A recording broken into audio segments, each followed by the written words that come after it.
Welcome to As I Live and Grieve, a podcast that tells the truth about how hard this is. We're glad you joined us today.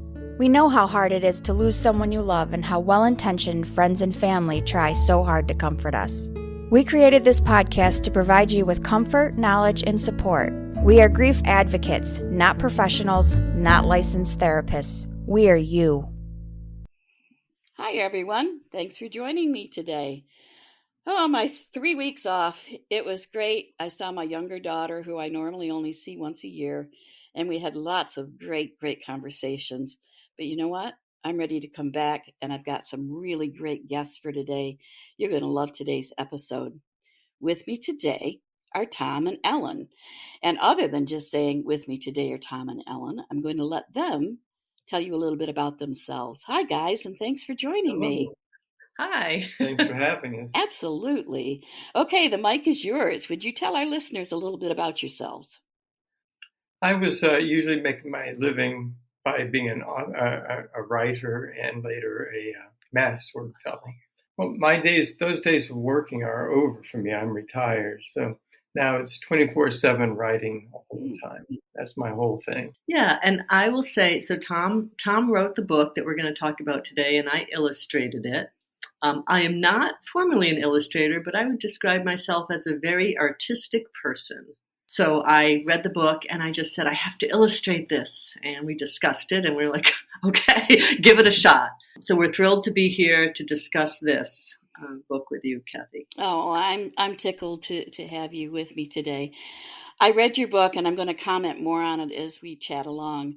But I was introduced to first your book and your names by someone else. And when they said the book Birds of a Feather, I said, well, all right, that's a clever title. I've got to read this book. So I was given a copy and I have many questions. But the very first I want to address today is why did you feel the need to publish this story? Because it's really a very personal story, isn't it, Tom? It is. It's also fictional, but yes, it's primarily based on my time as a boy. 10 years ago, I had a heart attack when I was performing my first effort at skydiving. Oh, First dear. and only. Yeah. First and only. Oh, dear. But I literally hit the ground and I was having a little bit of a heart attack. So I had to go to the hospital, have a lot of stents put in. Mm-hmm. And afterward, I was thinking about, the time it almost lost me, which made me think about the time when I first knew that my granddad, my had died. Okay. And that started me talking on it. All right. So, yeah, I think that's what prompted the story. Okay. And then Did your grandpa own a flower shop too? He did. My granddad. Okay. Did. So there is a lot of truth in the story then. Yeah, the big place. Okay. Wasn't really big, but he was happy. It was family. Big to a child, probably. Yeah, big to a child. Yeah, exactly. yeah. And so actually, the stuff in the story was actually very true about Tom delivering the flowers and the cooler, and that was all true. The only part that's only a little fictional, is because the birds, that happened when we lived in Boston. Okay. So the birds did come into the subway, but that's fictional to take the current birds and put them in the story. Well, so really, pieces of the story were true. Yeah, I think most of it's true. You may have merged it because one might just prompt memories and tie it to that original story. But I thought it all fit. I certainly didn't think any of it was fiction at all. I thought this was all true. When you wrote this, or as you write any book, did you have a particular child or group of children in mind when you told this story? I wrote it based on my own experience. Okay. I did. Once it was written, I saw other people reading it and discovered they have the same reaction to it that I had. Yeah. And that was wonderful. That was the best thing that ever happened to me. Yeah, that's one of the best things a writer can experience, I think. That was number one. So. Yeah, that's great. That's great. There is a focus on grief in your book. Mm-hmm. But when I read your book, I felt that the grief portion of it was pretty subtle. Did you do that intentionally, Or was it just because that's how the story went in your mind? I think it's how the story went in my mind. Okay. I was thinking about your question, that issue the other day, and it occurred to me that when it happened to me as a young boy, I didn't know what grief was. I didn't have a word for that. Mhm. And nowadays we do. When we're older, we all wind up with, sadly, grief. I find that behaviors are what it's all about when you're little for the first time going through it. Mhm. You know about, you get angry about your loss, that he left without saying goodbye, Mhm. or you get angry and you stomp on the flowers, or you get angry because somebody dared him to feel better. Right. You're in heaven, he's in heaven, or he's just gone, so kind of get over it already. Mhm. But really, I don't think anybody ever fully leaves grief. Once you have it, it's there forever and ever. Right. Right. So that's how it goes for me. Yeah, I understand that perfectly. And I have often said that I will grieve for the rest of my life. The hardest of all of my four major experiences, the hardest I've experienced was the most recent, and that was the loss of my husband, Tom. That's been a good 5.5 years ago, but I still feel that. I still think of him almost every day. I admit I smile more often now than I used to. But as far as your book goes, that to me just points out another aspect of your book that I truly loved is the fact that grief is part of your life. It doesn't have to stand out. And as far as like the anger stomping on the flowers, tell me one person who lost someone they really, really love who hasn't either stomped on flowers, thrown something, cussed like a trooper, or something like that because of anger. Those are all emotions that, regardless, I think, of your generation, we all experience in different ways. So it was very, very authentic to me.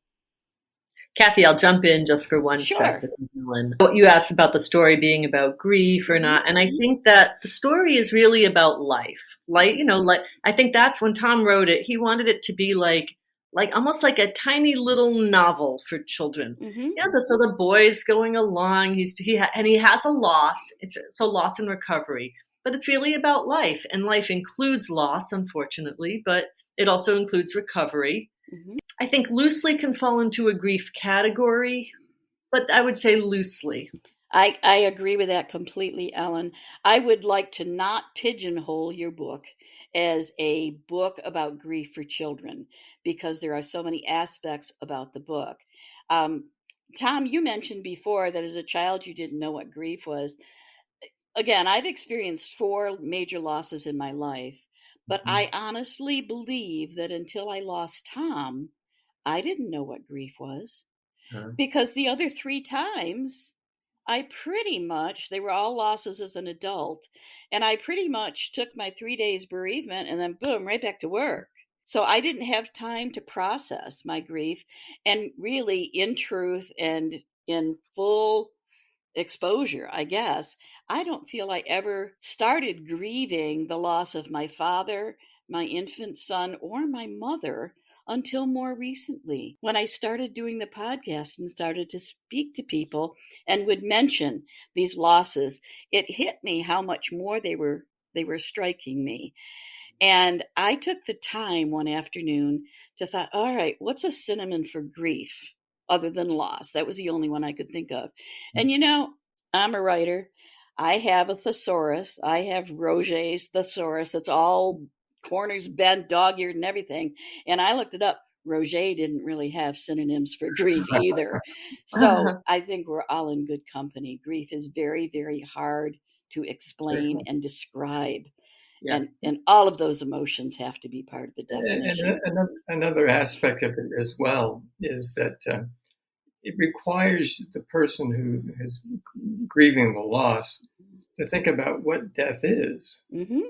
You have to wonder, what does it mean he's not here? What are you talking about? Mm-hmm. Yep. I agree with that completely, which brings me to another point that I'd really like to bring out. We discussed it briefly in our chat before we started today. I remember as I was posting a review that I read a review or 2 or 3 with some people mentioning either the pro or con about the fact that you use the word heaven in the book. And I had a completely different take on it. But I wonder if either you, Tom, or Ellen, feel free to tell us. I don't believe it was your intention to have people think that this was a Christian book at all. Oh, thank you for bringing that up, Kathy. No, our book was consciously not religious. I am not Christian. And the book was consciously not religious. It was consciously a book about life, emotions, something universal. There is one mention in the book where an old woman comes up to the boy and says, you should be happy because he's in heaven. And the boy says, I wasn't happy. But that is in the book only because we're trying to illustrate that many people will mention heaven. We're not trying to say yes or no to heaven. We're just saying that someone's probably going to say to the child, he's in heaven or she's in heaven. And we just wanted to kind of put that out there because that's what a lot of people in the world, they're going to hear it sooner or later. And so thank you for bringing that up because it was a little bit, I felt a little bit misunderstood. We were definitely not endorsing or whatever the opposite of endorsing is. Yeah. Yeah, and I think Tom agrees with me on that, right? It was really just more like someone's going to say heaven. The kid's going to go to school or somewhere someone's going to say heaven. And we just wanted to put that in the book because many people will use that phrase. It was actually like that when I was a little boy. I was standing there and at the funeral and some old lady came up and said, oh, you should be glad he's in heaven now. And I wasn't. But we left that. And 3 days later, I was back in school. You go back to school. Yeah. It's really never changes no matter what age you are. Well, you get 3 days and then off you go. Absolutely. And that's another parallel between the younger generation and our own generation is that you may believe, well, sometimes I don't know what I believe, in all honesty. I'm a huge skeptic. So unless some of these ethereal topics really are explained to me in a more scientific manner, I have trouble grasping them. Yet I can't rule out the fact that I believe I've had signs from Tom or from my mother or my father. We have a backyard full of cardinals, for one thing, which, as it turned out, was my mother's very, very favorite bird. We have the most vivid male cardinals in our backyard. So despite all that, when somebody comes up to me and says, well, at least Tom is in heaven now, I'm thinking to myself, I don't freaking know if I believe in heaven anymore, because I just don't know as an adult. And it's the same with children. Mm-hmm. But this whole thing, and I did want to get it in because I think it's critical. And it points out another aspect of your book that I just love, love, love.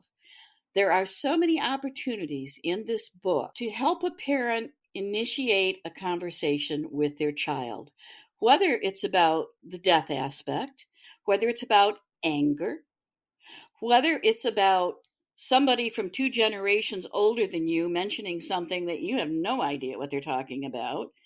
And there are many, many sensory descriptors, I think, in your book, the colors, the scent of the flowers, everything like that people, even to a very young child, maybe they're reading this and they have children, toddlers and a little bit older, and that's a perfect opportunity to involve the toddler in the reading of the book.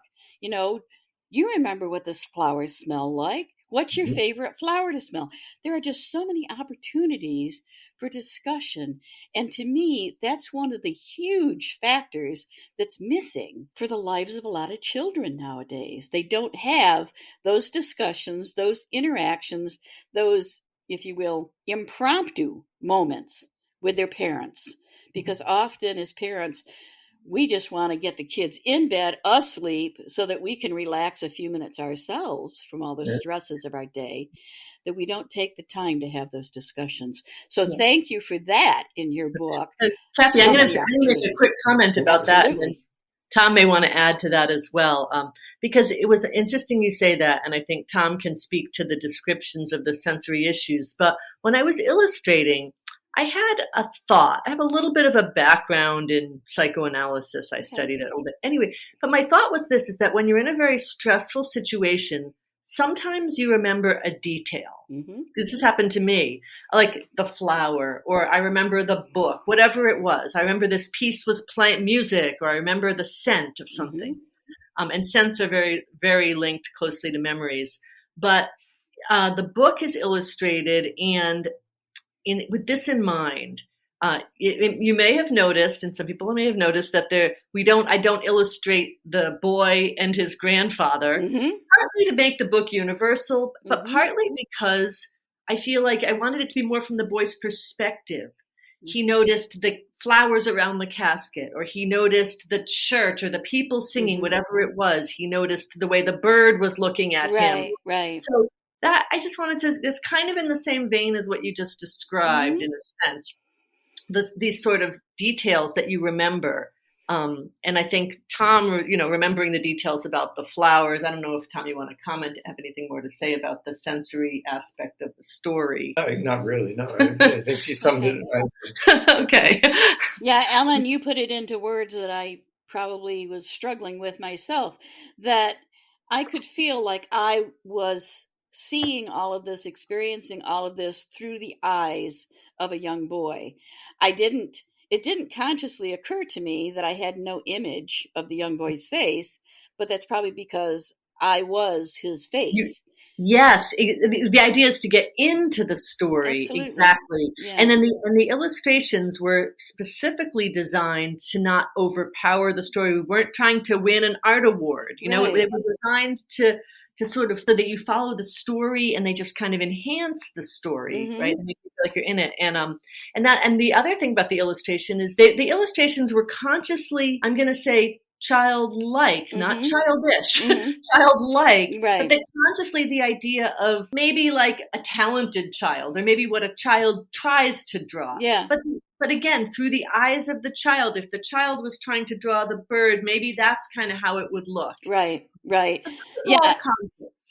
Again, but you're pointing out so many things that I think I felt as I read the book, but I wasn't conscious of. And, that's a great one as well. So many illustrations in books are extremely detailed. They leave nothing to our imagination. And this, I was able to kind of look at your illustrations and then redo the scene in my mind to make it a little more, a little more reality, I suppose. I mean, I could see in the flower shop, based on other flower shops I've been in, I could picture that. I could picture the blooms and everything. Lovely to hear you say that. Yeah, that makes me happy too, Kathy, to hear that it kind of worked. Well, it did work for me. Unfortunately, I don't have any little kids at this point to read to, but, I intend to recommend your book and gift your book wherever possible. I'm probably, usually around Christmas time, I gift a couple of our local daycare centers with a book or two about grief, just figuring they could put that in their library. But yours will definitely be in my list of books to pass on to them because, again, of the multiple opportunities there are in there to use it. Yeah, there are just so many. I wish I could think of more offhand. In fact, I read recently an article about how adults should certainly read children's books or young adults' books because they can learn from them. And this is proof positive. It made me think of, did I read to my kids enough? Did I have discussions with them enough? Then I look at my daughters, I think about my daughters, and I did an okay job with that one because we were at the library a lot. And even walking to the library was a lesson if we saw somebody across the street.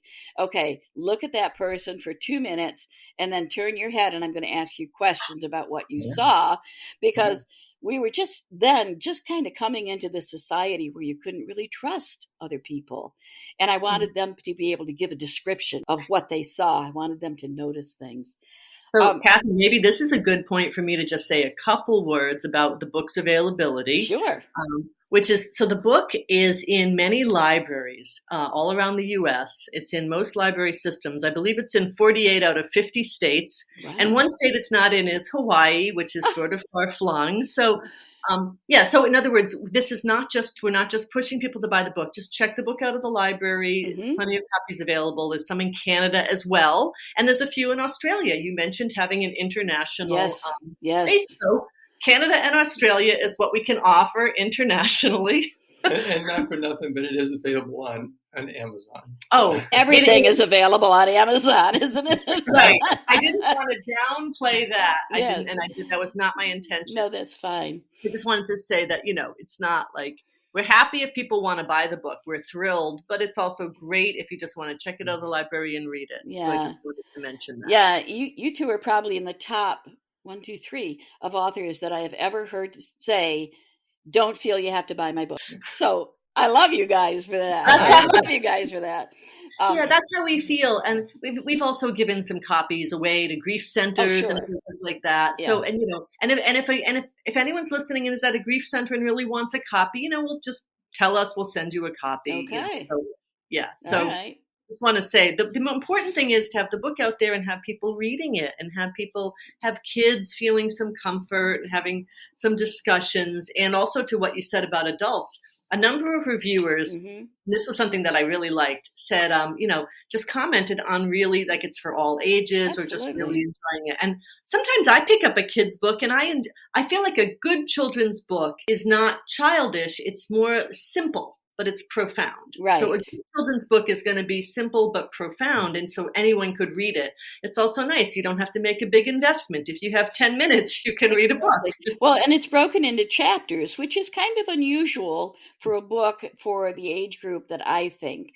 But to me, that just means that, this is one night's reading. This is the second night's reading. That's what I thought when I see the chapters. Do you have any idea I know once you write something, you can kind of assess the age group it's intended for. Is there an age range that's the target age range for your book? Do you know? I think of it as the little chapter books. The little chapter book. Okay. It's usually, my book is, I think, 1,700 words. Okay. And so that would be a group that somewhere is beginning to read, but hasn't yet run to their first full-fledged book. That said, anyone who loves a good story, a small version, or is definitely my cup of tea. And that's you and me and all the kids too. Absolutely. The book has on the back, it says ages 5 to 9. Okay. That's a guide. Yeah. That's just a guide. Yeah. And certainly the younger end of that range might want to discuss with a parent or read with a parent or a caregiver. Yeah. And the older end of the range might just want to read the book alone. But, an 11-year-old might want to read it. I even had a friend who read it to her 4-year-old. The book is gentle enough that I think it would not be probably traumatic. So even if a younger child only understood part of it, I don't think that would be a problem.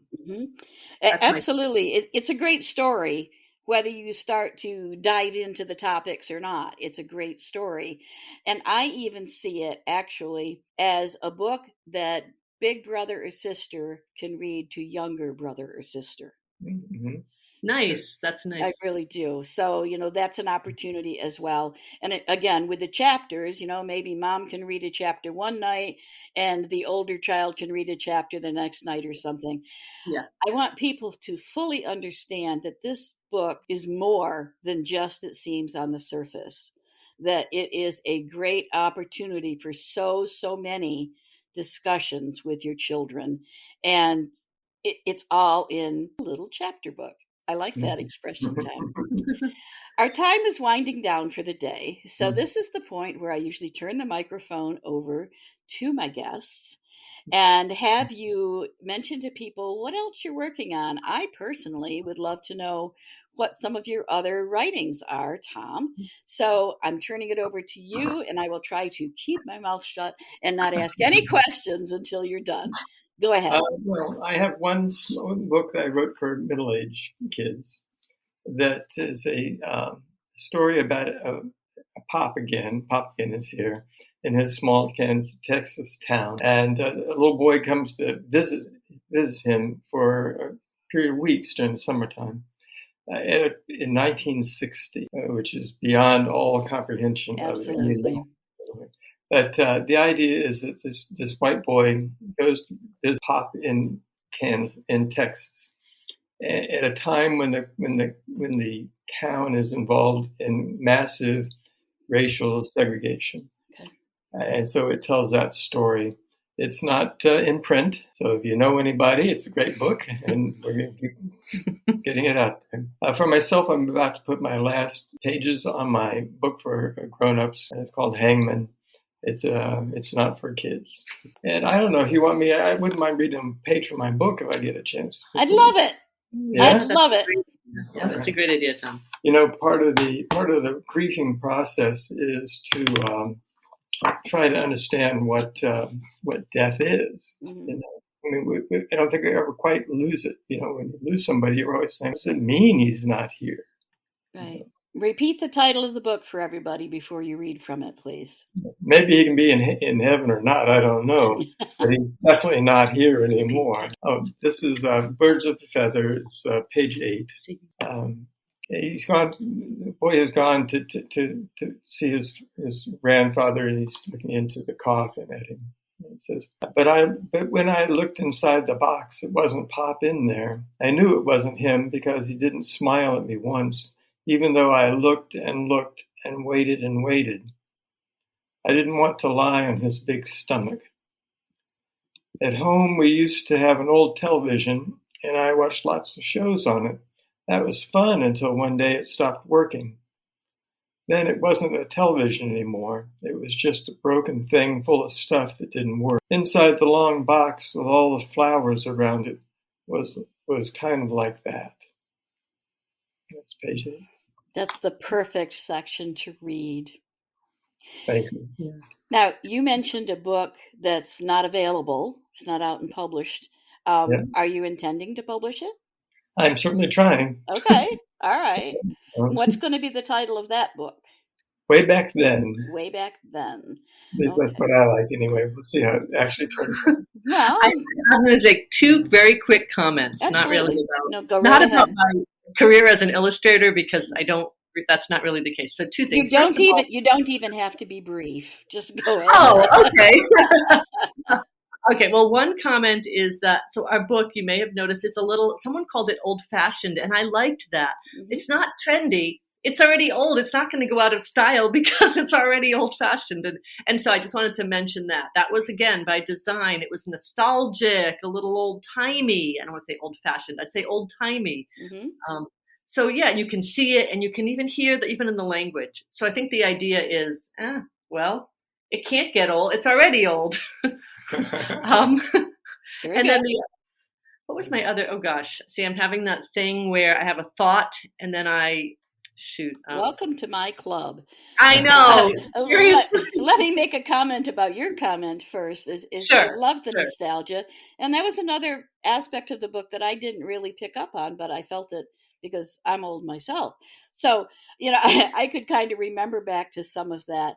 It's nice to have that feel to it again, because children need to feel the differences in generations. Mhm. And Yes. this is kind of one way. Again, it's a subtle approach, and it's one of those aspects that other people might experience like I did, not really know that it was intentional. You've done so much with this book that was intentional to really make a greater reading experience for the Thank person. you so much. Yeah, there was a lot of thought behind it. So for example, I just thought of something. The television, the little illustration. That is like that's more, there are some things in here that are more for the parents and the grandparents. Sure. The nostalgia piece. The kids they won't recognize. They'll be like, what is that? Yeah. But all of us with the rabbit ears, right? The rabbit ears and the box television.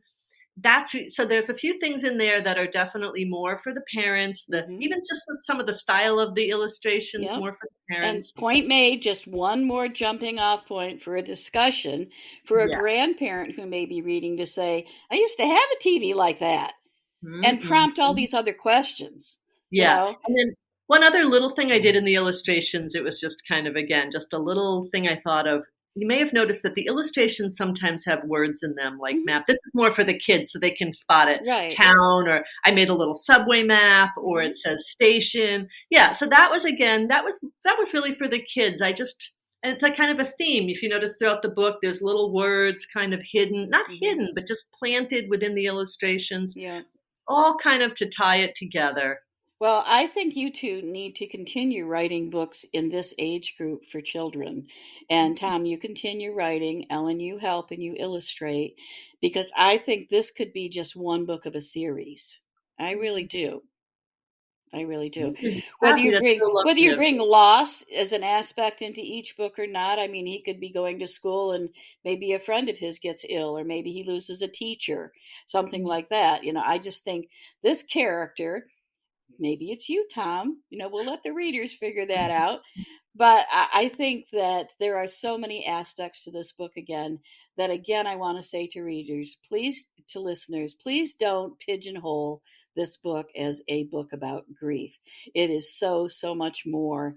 And reading the book yourself and then to children, to grandchildren, will provide you, I think, with some lasting memories and some great discussions. And those are opportunities that we all need, as many of as possible. On our byline, it says the children's story of love, lost, and what came next. Absolutely. And I think there's a lot more to come next. So think about that, if you will.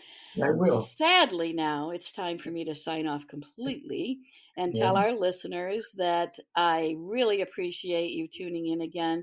Thanks for understanding that I needed a little bit of a break for many reasons.